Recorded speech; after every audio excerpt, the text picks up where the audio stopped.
Mbifurije amahoro y'Imana nshuti bavandimwe aho muri hose mu mpande enye z'isi.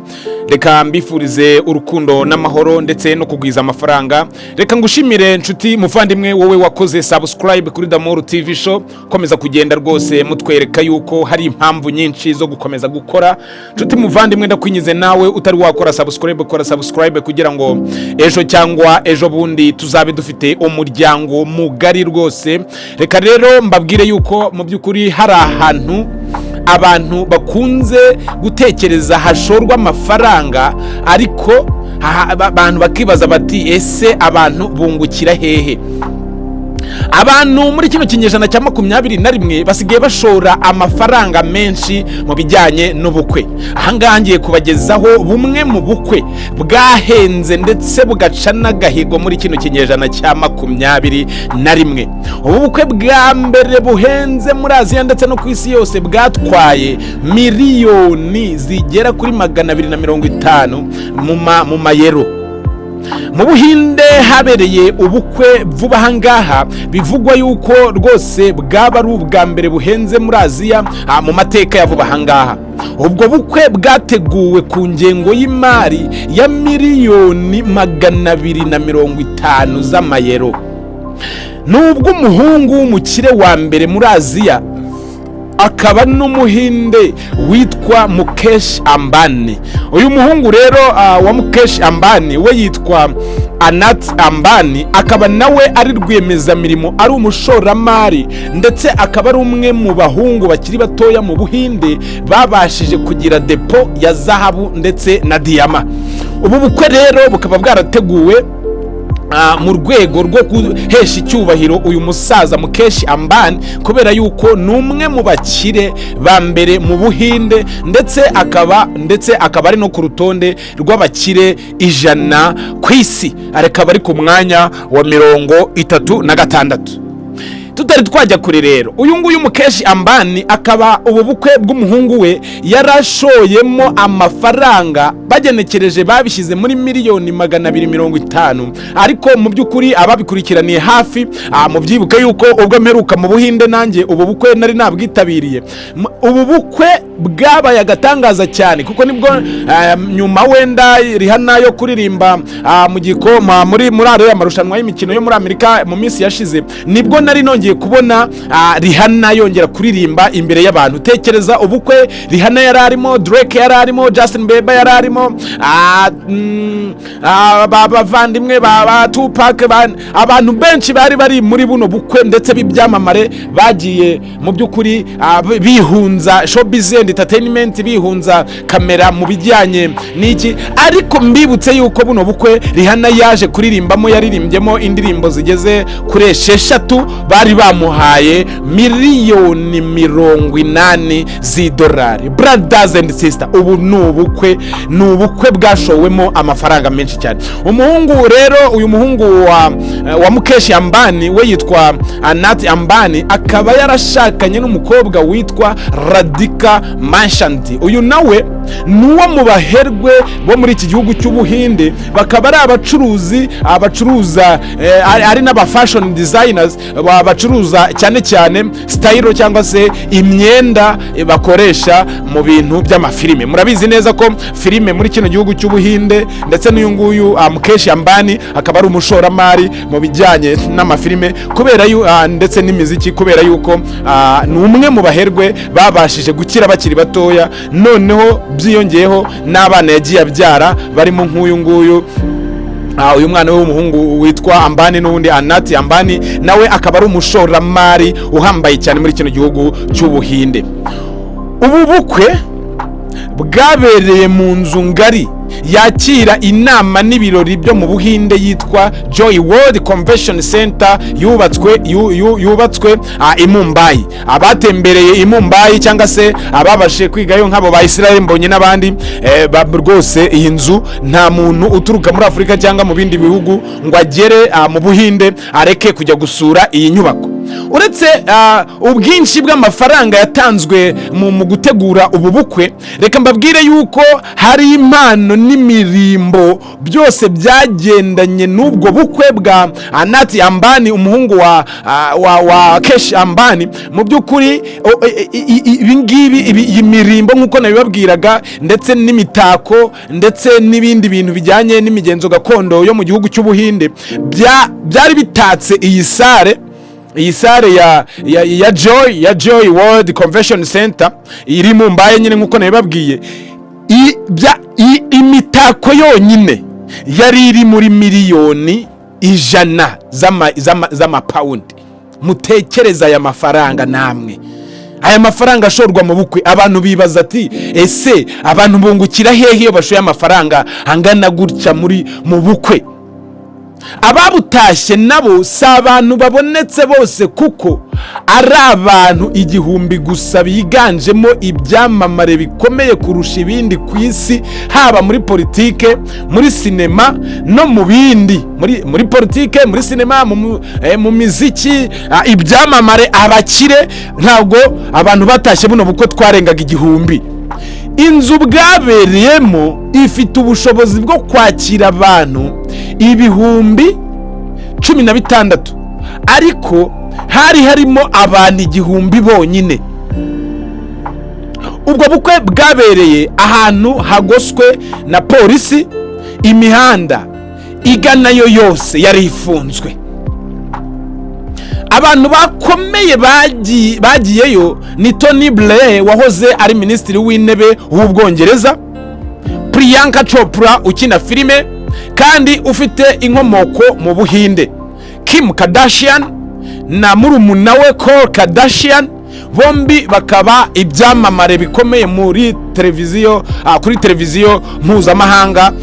Ndetse mu by'ukuri hakaba hari na Boris Johnson wayoboye Ubwongereza ari minisitiri w'intebe, n'umugore we Kari John Cena nawe yarariyo. John Cena muramuzi ukina amafilime y'iteramakofe, n'ibindi byamamare bikomeye byiganjemo ibyo mu Buhinde. Aba bose bari muri buno bukwe. Abitabiriye gusaba no gukwa cyangwa se pre-wedding bataramiwe n'umunyamerika Prito Justin Bieber, naho abari buze kwitabira umuhango wo gutwikurura uteganyijwe mu by'ukuri urumva bataramiwe na Adre, na Drake, na Lena Day, na Ray. Urumva mu by'ukuri ubu bukwe bwari burimo amafaranga hambaye.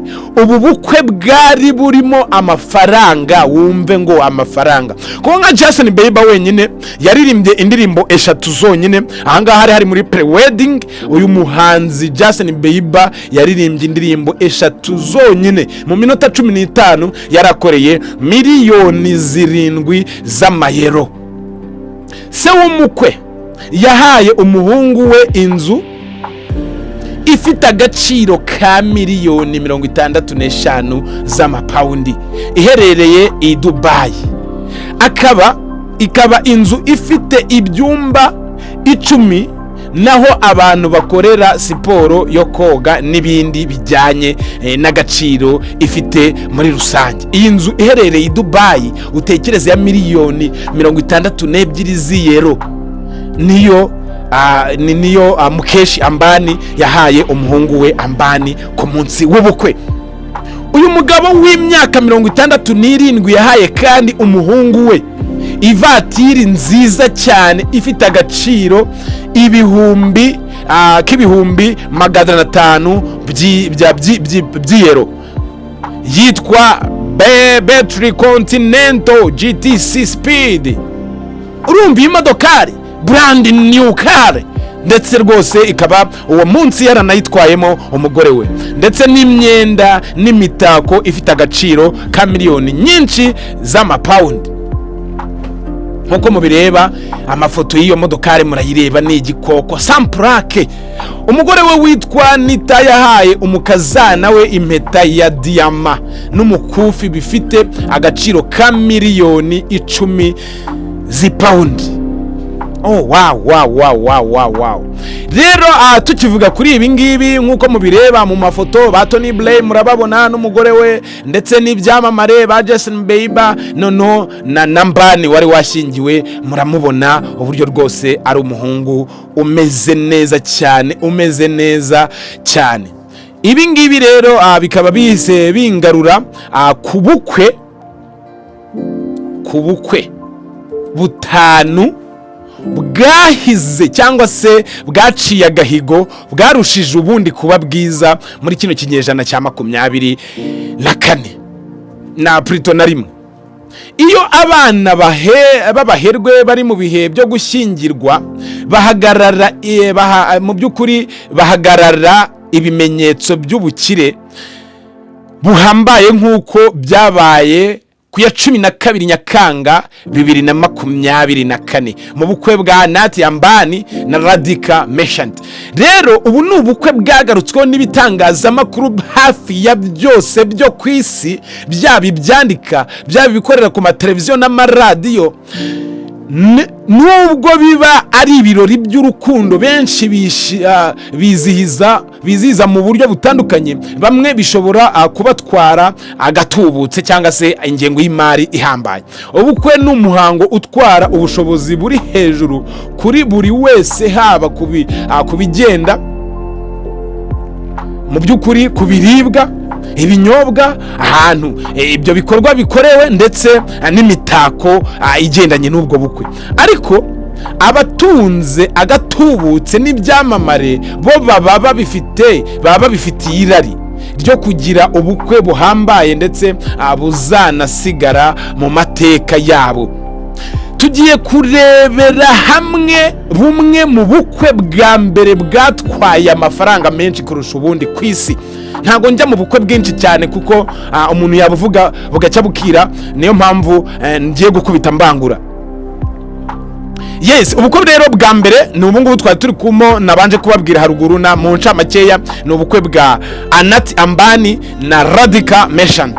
Uyu nguyu akaba ari umuhungu w'uyu mugabo Ambani wo mukire cyane. Ambani wo mu Buhinde ni umukire cyane, afite ubucuruzi muri Dubai, acuruza amamodoka, acuruza amazaba, acuruza amadiyama. Rero nkuko byanditswe n'ikinyamakuru The Guardian ndetse na bamwe mu bantu batashye buno bukwe bakaba barabashe kuganira DAMOUR TV show, ubukwe bwa Nati Ambani na Radhika Merchant bwatwaye agera kuri miliyoni 600 z'amadolari y'Amerika, hagendewe ku biciro by'ibirori bya mbere y'ubukwe cyangwa se pre-wedding. Mu byahendesheje ubu bukwe harimo ibitaramo cyangwa se igitaramo cya Rihanna na Justin Bieber, umutekano, ingendo z'indege zigenga cyangwa se jet private jet, hamwe no kwakira abashyitsi b'ibyamamare n'abanyapolitike bakomeye hano ku isi. Si ibyo gusa kuko buri wese witabiriye ubu bukwe yatahanye isaha yo ku kuboko ifite agaciro k'ibihumbi 2 by'idolari. Can you imagine? Sheikh Mohammed bin Zayed Al Maktoum na Princess Salama. Ubukwe ni ubukwe bwa kabiri.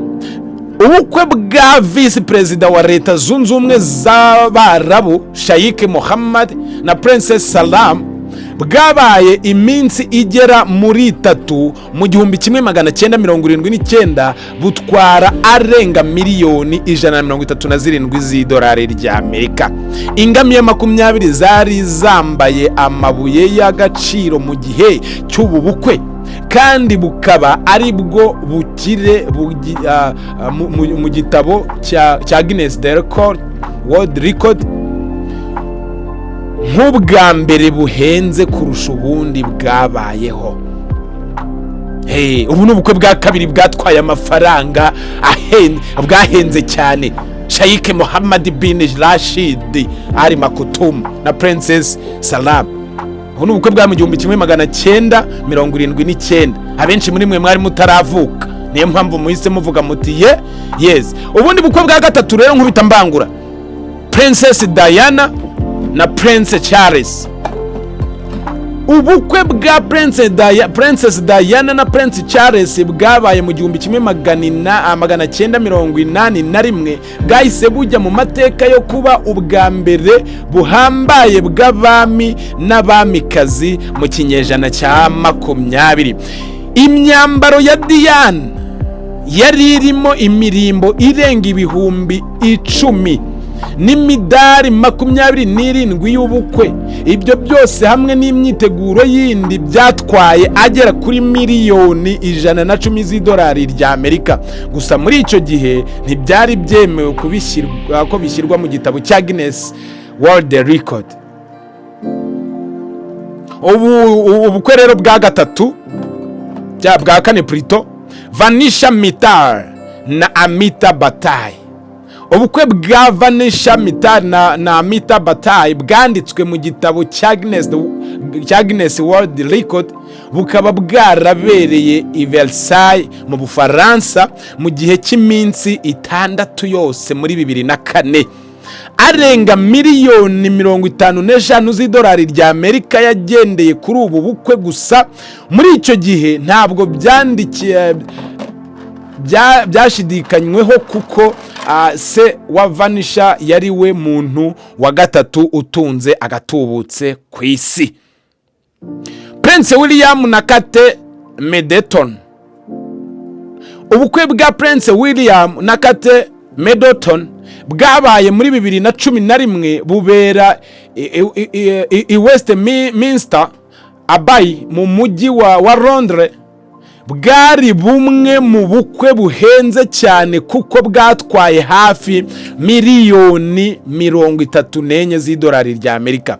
Kate Middleton yari yambaye ikanzu y'umwenda wa Alexander McQueen kandi ubukwe bwakurikiranywe n'abantu miliyoni nyinshi ku isi yose. Wow. Nibyo rero nababwiraga, abantu benshi bashora amafaranga mu bukwe, mu by'ukuri mukibaza muti bungukira he? Nk'aba ngaba b'ibyamamare mu by'ukuri barunguka cyane kubera yuko ubukwe bwabo busigara mu mateka ndetse bukazanakomeza kugenda bubinjiriza agatubutse mu bijyanye no kubaho kwabo ndetse n'ibijyanye no kugwiza itunga. Reka mbashimire rero mwe mwese mwakoze subscribe, mbashimire inshuti bavandimwe mwerese mu mpare z'isi. Ngewe ubategurira nkanabagezaho ibiganiro ni DAMOUR 777 kuri mikoro. Ndabakunda cyane, muri abakunzi bacu bakadasohoka kandi natwe tuzahora iteka tubakunda kuko nta kindi twabona twabasimbuza. Ciao, hasta la vista, we love you so much.